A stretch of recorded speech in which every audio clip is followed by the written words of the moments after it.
And now we're gonna watch the drone here. So it detects me and it flies up, right?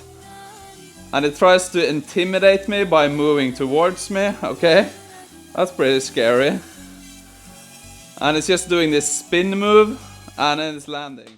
Okay, so today I wanted to do like a small local AI security system because I've been playing around with the Qwen3-VL vision model lately, and it's so good.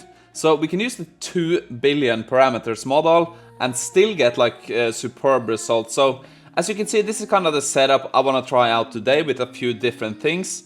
So we want a mobile IP video stream. So I thought I can just use this is just an old Android phone we can use as the camera. And we can just stream to our system. We can do some snapshots, I thought like every 2 seconds.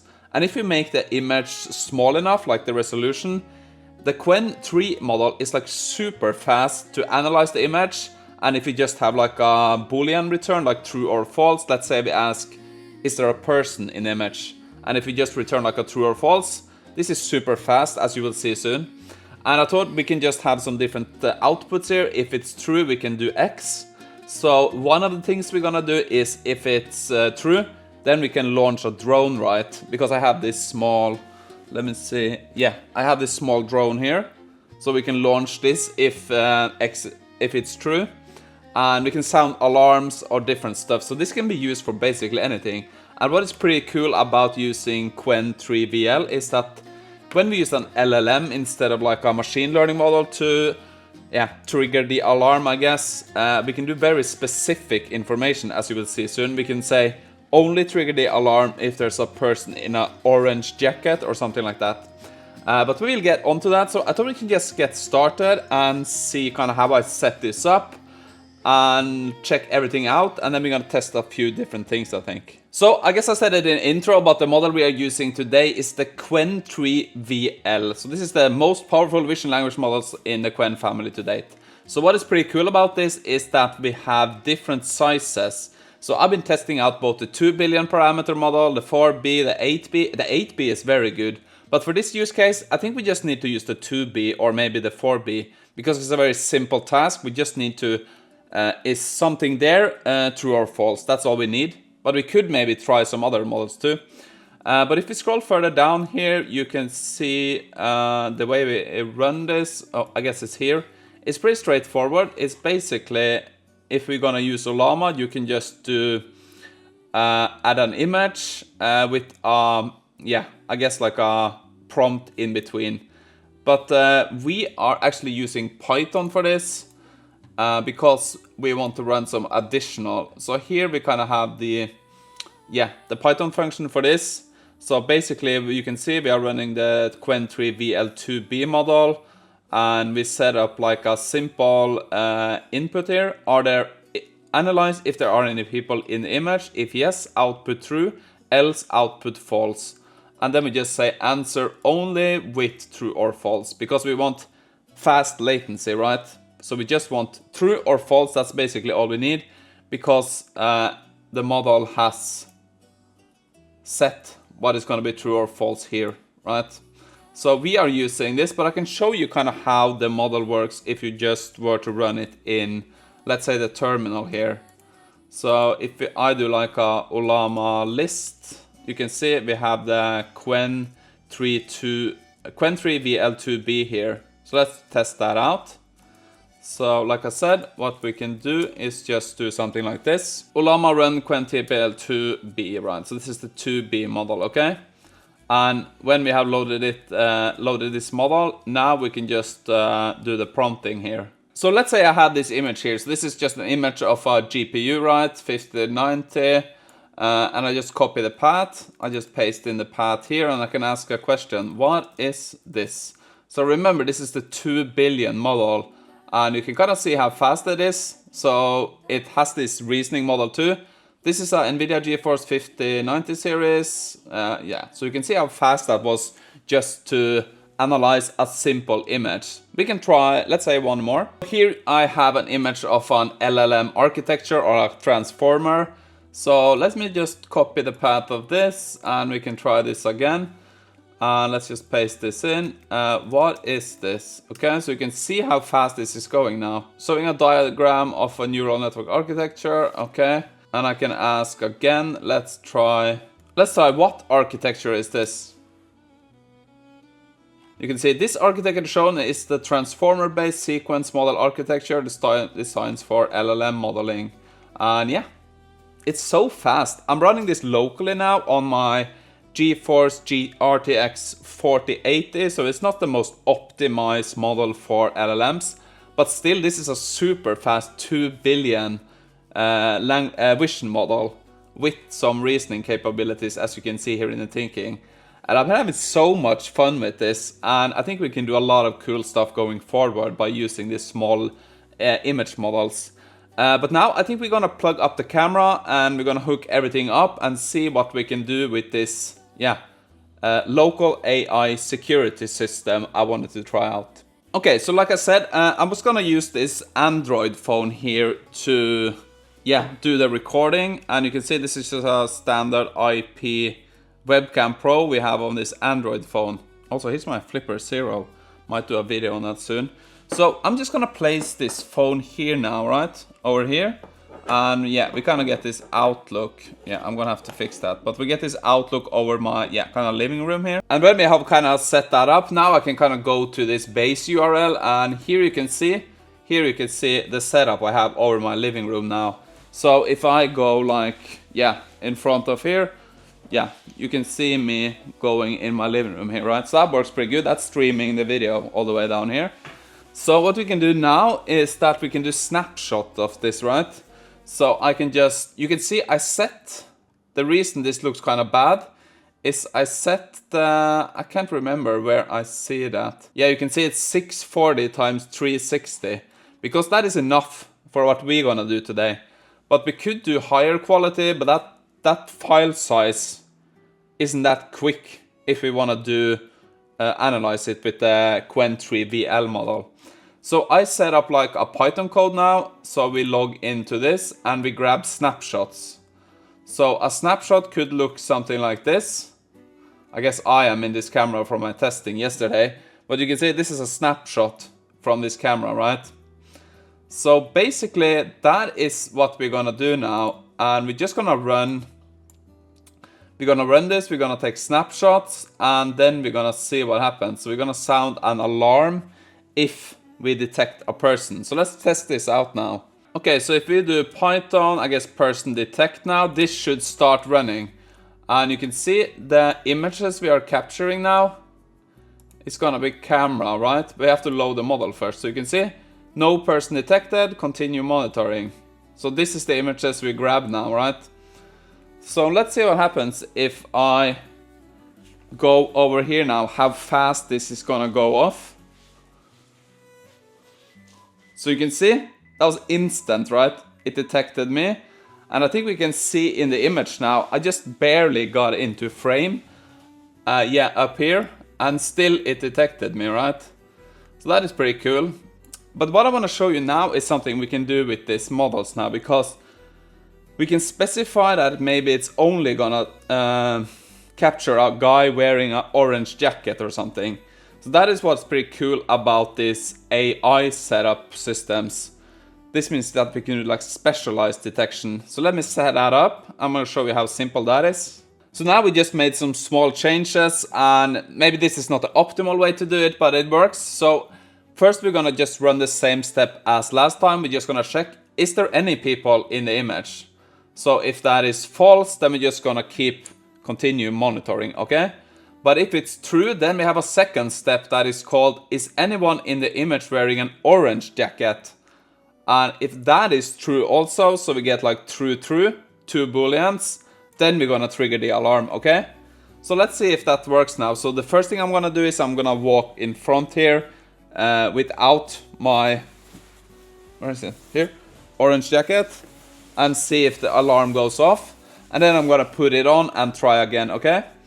So let me just, it's probably gonna be the same thing. So I'm just gonna go here, clear this, and let's do the same. So let's see now. So let's grab our camera here.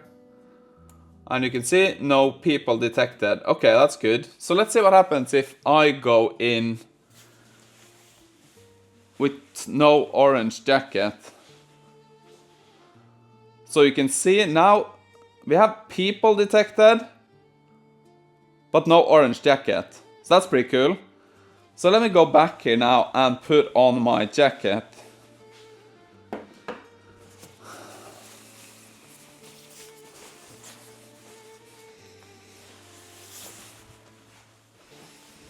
So now you can see I put my jacket on, right? And let's see what happens now.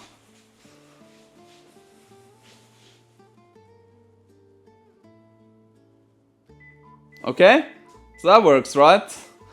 So now it detected there was a person there and it were an orange jacket. So that is pretty cool because now we can kind of specialize our detection system to look for like very specific things by just a line of text, right? Instead of having to do these bounding boxes, training special, I don't know, machine learning models just to look for one specific thing, we can just do that with one string of text, right?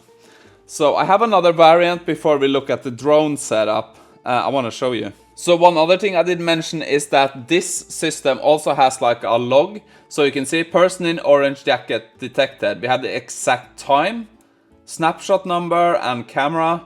And it has like a, description of what happened. So this is like a logging of everything that happened. I guess that's it just in text, right? But of course you can work more on this, but I just added it. But I wanted to show you is something similar, but this is just gonna detect if my blinds or curtains, I guess it's called, are closed or open. So it's basically the same, but this time we can just use the 4B model just for some more accuracy. So we are running the 4B model both times, and I tried this and it was a bit more accurate. So that's why I went with this. So let's do Python blinds detect. So this is now just looking for if the curtains are open or closed. And if you look at the image it takes, you can see the curtains are open. So let me just go over there and close them and see if we trigger the alarm, okay? So you can see me in the images now, right? I guess. I don't know if I'm on the right image. Let me fix that. So I can just close them and let's see how fast this goes now. Like this. And there's the alarm, right? So this works very good. It doesn't really take long before the image, we have a snapshot every 2 seconds. And the image registered. Okay, the blinds are closed. Let's trigger the alarm. And this can trigger anything. This could send me an email. This could send me an SMS. This could do whatever X you want it to do. So that is what we're gonna look at next. When we detect a person coming into the room, we're gonna fire up our drone to scare them away, right? That is gonna be the next thing we're gonna do. Okay, so if we go into the drone alarm setup, we can see we have this same detect orange jacket here. So this will only go off if the person is wearing an orange jacket. Okay, that's fine. So, but what is different here is that we have our drone set up too. So when the alarm is kind of armed, the drone is ready to take off the second almost a person is detected.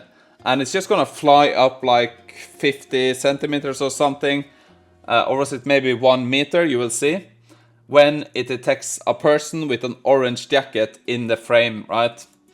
And it's basically a combination of the drone code we had last time, but it's only gonna trigger when we have the boolean set to true here on our Qwen3-VL output, okay?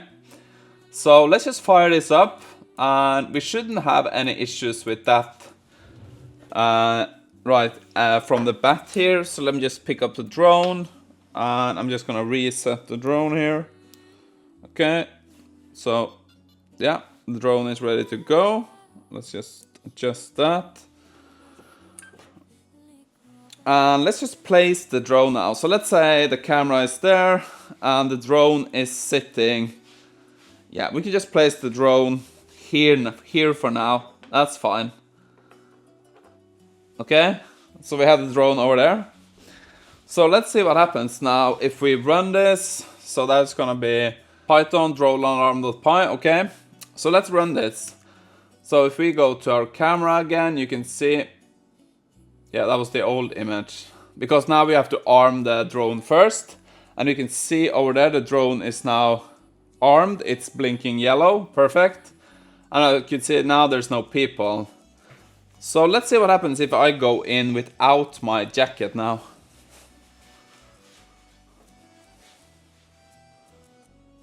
Okay, so you can see it's detecting a person, but the drone is not attacking, right? Well, let's say I put on my jacket. So now I have my jacket on. Okay, so let's go back. And now we're gonna watch the drone here. So it detects me, and it flies up, right? And it tries to intimidate me by moving towards me, okay? That's pretty scary. And it's just doing this spin move, and then it's landing. That is basically all it's gonna do. So let's say you had this drone armed here, ready. If someone comes in the room that has like this orange jacket, it's just gonna fly up and scare them away or something. So that is one thing I tried, and I thought it was pretty cool. So I think this is just the beginning of things I want to do with these local LLMs. We can do API LLMs and just a bunch of other things we're gonna do by trying to connect this to hardware stuff. So I got my Flipper Zero too, so I think we're gonna try to do something with that in the upcoming videos. I have a bunch of other ideas with hardware. I might get looking into getting like a Raspberry Pi, building our own, maybe some kind of with some cameras. Maybe trying to get a camera on the drone for some more stuff we can do. And I've just been having so much fun playing around with using AI models to also run the documentation to just get started and learn more what we can do with stuff, as we did in the previous video with the drone. And it's just so much fun when you have these LLMs to assist you in making stuff like this. And kind of I feel some kind time that the opportunities are kind of endless what we can do. It's just gotta think of it. And by using this Qwen model here, the 2B one, it's just so good for the size it is. And the 8B one is amazing. So definitely go check this out. And I'm just running it locally on the MacBook, or I can run it on the desktop. And it should also work on like small local machines like the NVIDIA GGX, if you wanted to do the JetSet Nano, or some other small, maybe the Raspberry Pi 2 we're gonna try out. So yeah, that is kind of gonna be something I'm gonna follow up in the next few videos, trying to do some more hardware LLM crossover stuff. It's just so much fun. So I hope you enjoy it, and I hope this gave you some inspiration what you can do. So yeah, thank you for tuning in, have a great day, and I'll see you again soon.